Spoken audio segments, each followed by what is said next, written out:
This is actually the fourth preface to the intro I'm filming after the fact. Yeah, it was a bumpy ride, and in between I was ready to throw it into the trash because I thought I flashed it to death, and yeah, my frustration, I got all the parts out of the advent calendar, which is already in the trash now, but yeah, I still have the parts, and I have that NodeESP board, and I still have the manual, so I can continue with another installment after that one.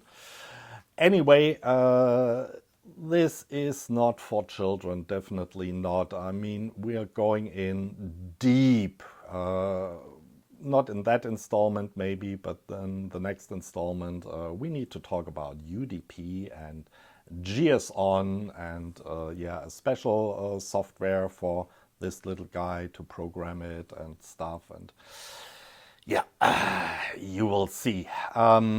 Anyway, enjoy. Just a short preface to the intro, part of the prequel of that card link. In this video, nothing much will happen. We will just configure this NodeESP, which has some preloaded software and comes from that, yeah, advent calendar to talk inside my wireless LAN. That's all. Yeah, enjoy. I wasn't able to even finish day one of the advent calendars I bought from my local electronic distributors, and yeah, while I'm filming this, it's yeah, mid of January, but anyway, let's finish day one in this video, and I promise I won't publish yeah, 48 videos. There are 24 projects in each of this calendar. I will, yeah, probably accelerate things somehow. Yeah, the NodeESP. So it says here on, can't get day one somewhere above here. It says you have two options to get that thing working. Either via WPS, which I don't allow in my wireless LANs for several reasons, and configuration via via the website. Okay, little translation errors here. So it has a built-in web server. Yeah, and that's not standard NodeESP. That's some software they put onto the thing, preloaded it with it.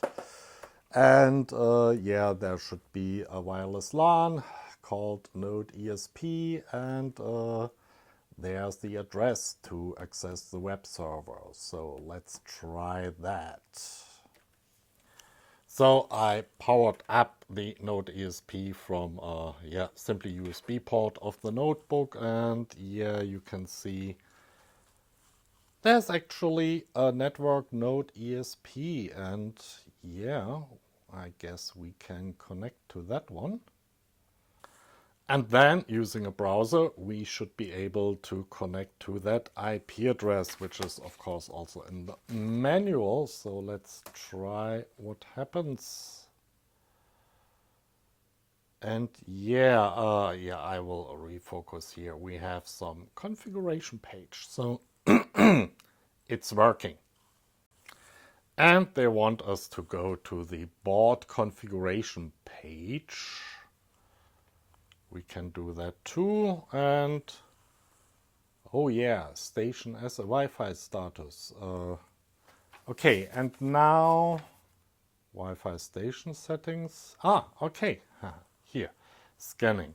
Okay, so yeah, this is obviously only a 2.4 gigahertz wireless LAN. That is, yeah, module implemented on here, no 5 gigs.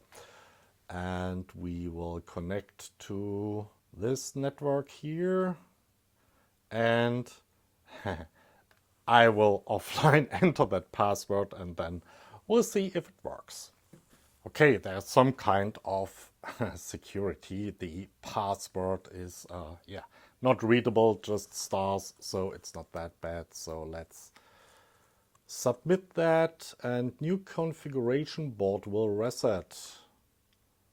Yeah, whatever. And didn't see it, but this really bright RGB LED, it flashed. So, let's say connection was interrupted, and I will search now. Let's see the whole screen. I will search now in the in the wireless LAN configuration if I can find that thing now in my wireless network. Just a sec.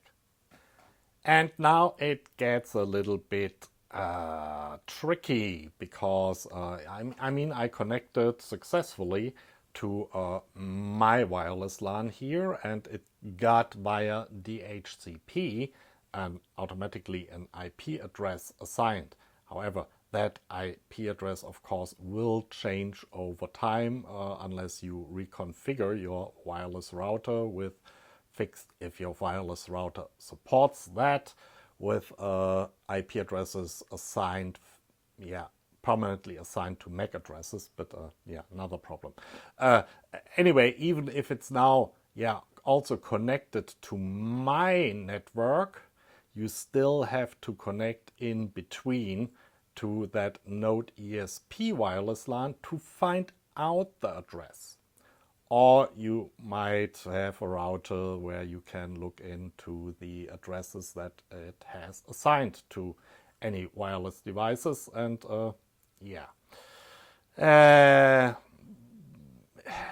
it works. It works. But I mean, it's for entertainment purposes, not a finished product. So let's connect to that address here on the right wireless network. And everything worked fine. So I'm connected now under that address that it displayed on the other wireless LAN. To the config page. And that's you have to believe me. Day one ends here, and then comes day two. So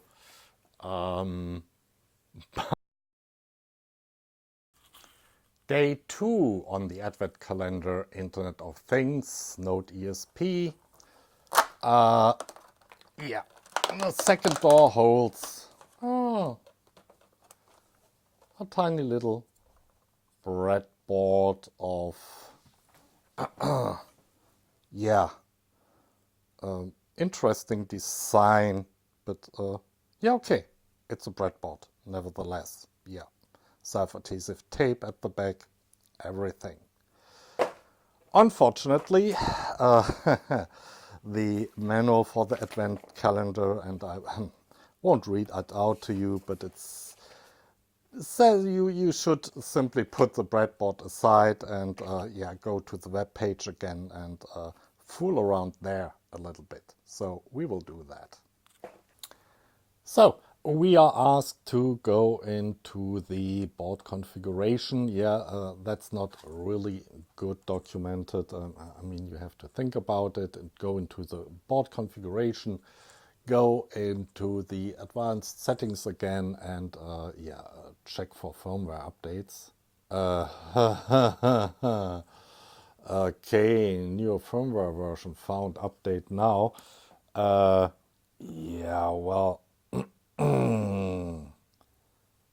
Then let's do that. This will take a while, 5 minutes, and the manual, it says up to 20 minutes, but nevertheless, let's click OK.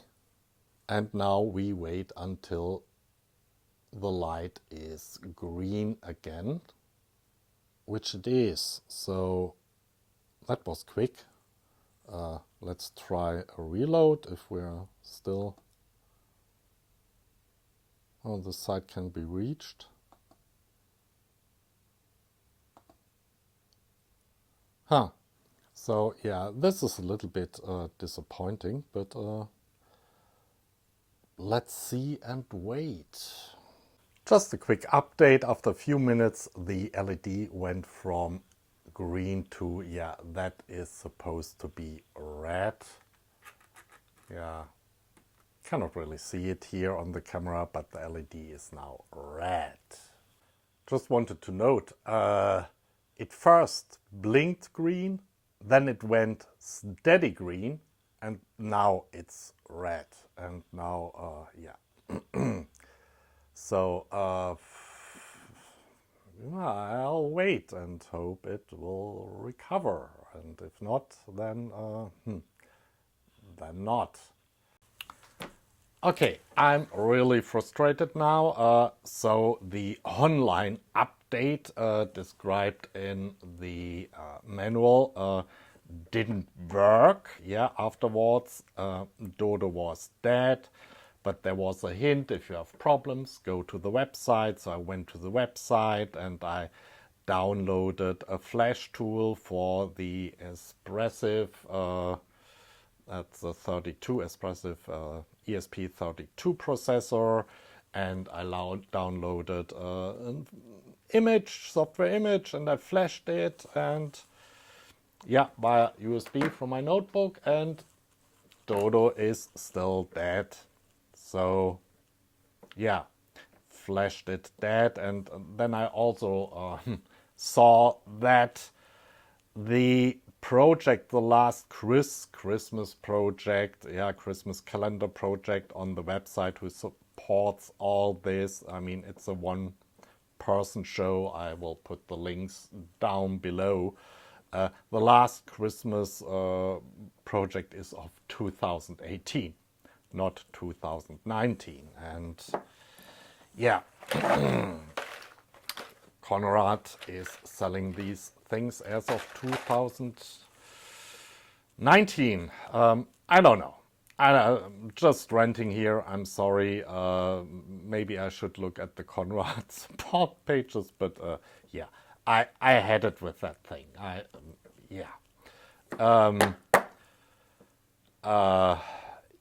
What I will do now, okay, we have this NodeESP, and maybe you can recover that with another firmware.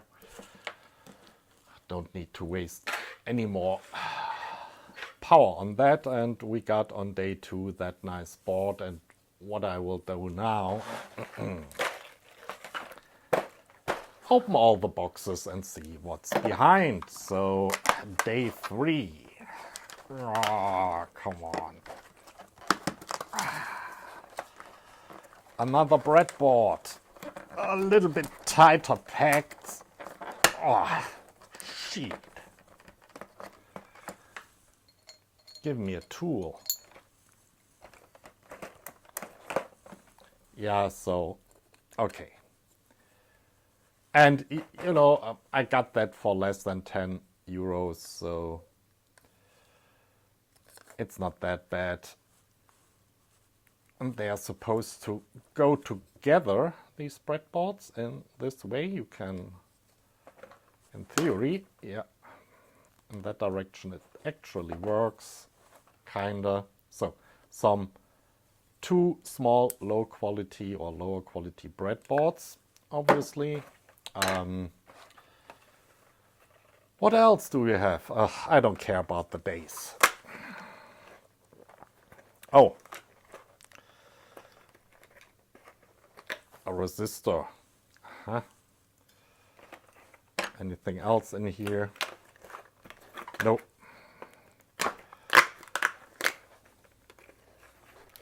And yeah, well,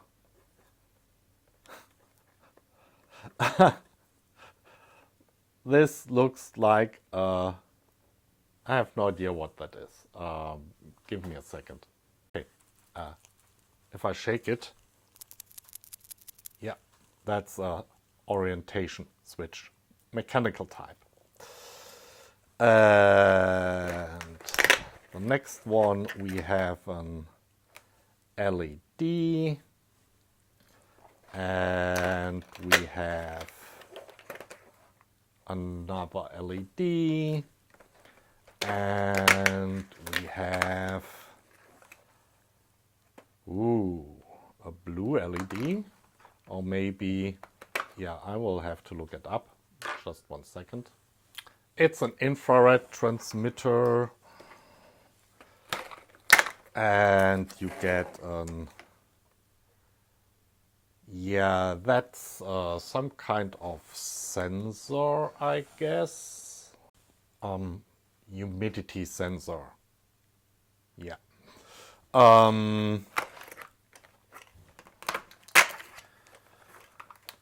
And we have a small signal diode, and oh, that's out of screen, but and we have tactile switch, and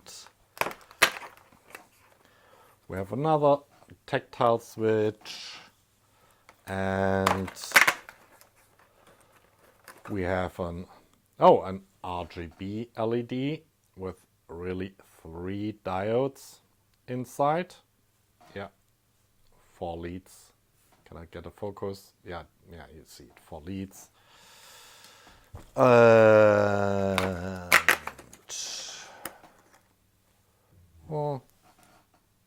little capacitor.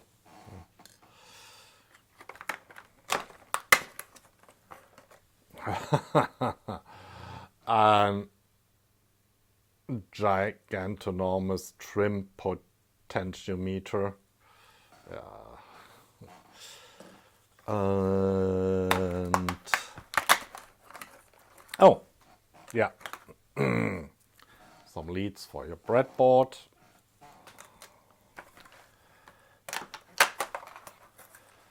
And okay, this should be an infrared transceiver. Give me a second.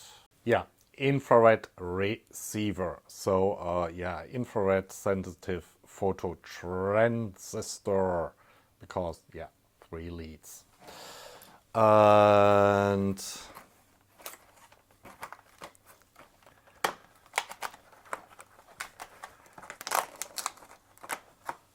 another big trim potentiometer, and more leads. So the projects get quite interesting. You can do in theory with that. And looks like another RGB LED. Nice.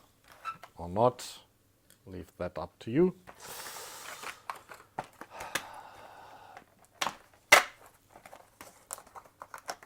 Another resistor. Yeah, you need resistors for these LEDs, don't you? I forget something somewhere. Okay. Oh, something bigger. Oh, that's actually quite nice. A battery box.